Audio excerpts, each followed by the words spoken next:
Good morning, dear children. Today I am going to begin chapter 3 of Civics, that is Fundamental Rights and Duties. Let's have a brief introduction in Hindi. Bharat के मूल अधिकार और मूल कर्तव्य। भारत के संविधान के अनुच्छेद हैं जिनमें अपने नागरिकों के प्रति राज्य के दायित्वों और राज्य के प्रति नागरिकों के कर्तव्यों का वर्णन किया गया है। इन अनुच्छेदों में सरकार के द्वारा नीति निर्माण तथा नागरिकों के आचार एवं व्यवहार के संबंध में एक संवैधानिक अधिकार विधेयक शामिल है। ये अनुच्छेद संविधान के आवश्यक तत्व माने जाते हैं। इसे भारतीय संविधान द्वारा 1947 से 1949 के बीच विकसित किया गया था। मूल अधिकारों को सभी नागरिकों के बुनियादी मानव अधिकार के रूप में परिभाषित किया गया है। संविधान के भाग 3 में परिभाषित ये अधिकार नस्ल, जन्मस्थान, जाति, पंथ या लिंग के भेद के बिना सभी पर लागू होते हैं। ये विशिष्ट प्रतिबंधों के अधीन अदालतों द्वारा प्रवर्तनीय है। Let's begin the chapter. Introduction to the chapter. Founding fathers of the Constitution were aware of need to recognize people's basic rights and to protect them from aggressions of executive and legislative wings of government. Constitutional guarantee to such fundamental right is indispensable for maintaining state's democratic nature. Hence, constitution makers included separate chapter under part 3 of the Constitution, and that is known as the fundamental rights. The main thing we'll study is the characteristics of fundamental rights.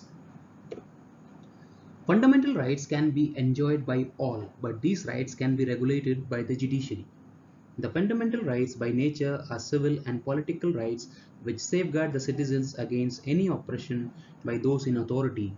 No autocratic government can take away these rights very easily. The process of amending these rights is very rigid, which in turn ensures the freedom of the individual in this country.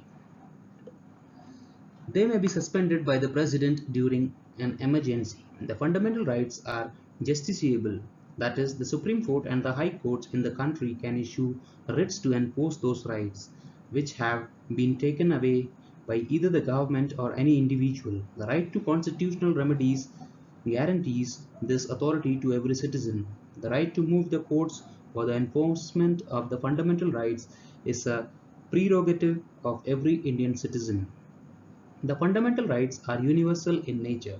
All rights are granted to every Indian citizen, irrespective of differences in classes, creed, color, sex, and religion. It is important to note that rights like freedom of religion, right to life, or personal freedom are available to all individuals living in the country. But the right to speech and expression and the right to reside and settle in any part of India are secured to the bona fide citizens of the country alone. These rights are justiciable. Citizens can approach the judiciary whenever these are violated. Fundamental rights are applicable to all citizens equally. The fundamental rights are not absolute. In every society, the rights enjoyed by individuals have to be balanced with the need of the society to enhance the common good. As the aim of the Constitution is the establishment of a welfare state, individual rights at times have to yield to the common good. For example, though freedom of speech is granted to the citizens, the individual does not have the license to be indecent or immoral or incite others to perform unlawful activities.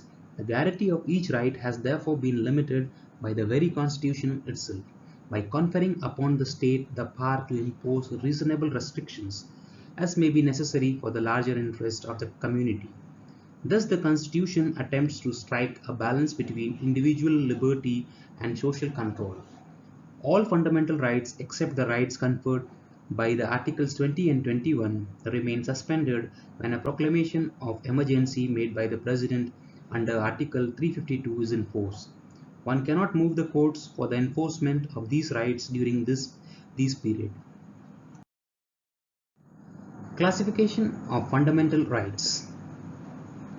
The Constitution itself classifies the fundamental rights under these categories, that are right to equality, right to freedom, right against exploitation, right to freedom of religion, cultural and educational rights, and right to constitutional remedies. We will study all these rights in detail in our today's Microsoft class. So I request all of you to attend the Microsoft class. Now we'll study fundamental duties. Article 51A of the Constitution lists 10 fundamental duties to be fulfilled by every citizen. These were incorporated in Article 51 by the 42nd Amendment Act of 1976.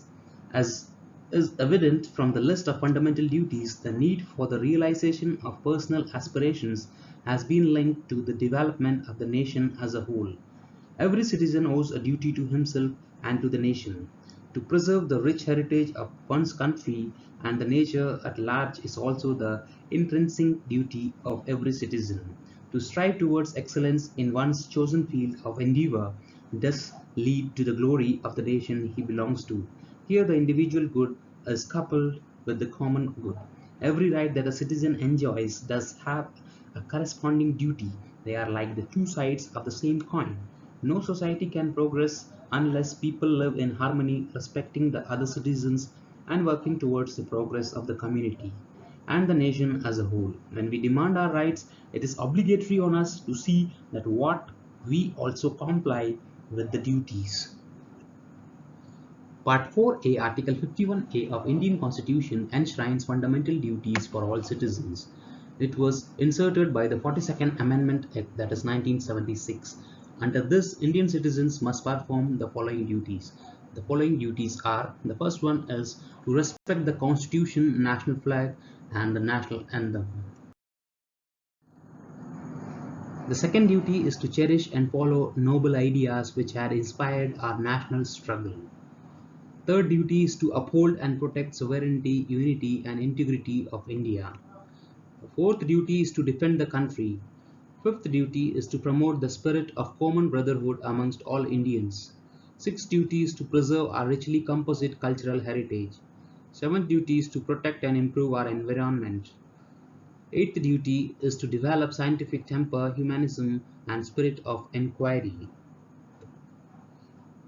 Next is to safeguard public property and to strive for excellence in all spheres of individual and collective activities. So these were the fundamental duties under Article 51A. One more fundamental duties which was added later on, that was the parent or guardian must provide opportunities for education of what. So it was made in the 86th Amendment. Children, here we bind up with the chapter. Thank you for watching and listening. I request you to read the textbook at least twice. Thank you. Take care.